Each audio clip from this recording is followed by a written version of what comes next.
అయ్యప్ప ధర్మ ప్రచార సభ నిర్మల్ జిల్లా శ్రీ జ్ఞాన సరస్వతి బాసర్ మందిరం నుండి శబరిమల వరకు 45 రోజుల మహాపాదయాత్ర. ఈరోజు మహాపాదయాత్ర భాగంలో 41వ రోజు.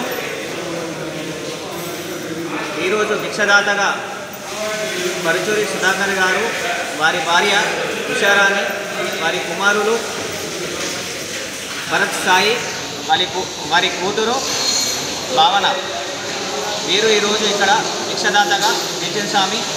వారికి అయ్యప్ప ఆరు ఆరోగ్యాలు అష్టైశ్వర్యాలు ఎల్లప్పుడూ ఉండాలని ఆ అయ్యప్ప స్వామిని కోరుతున్నాము. స్వామి ఓం శ్రీ స్వామియే శరణమయ్యప్ప, దైవమే శరణమయ్యప్ప.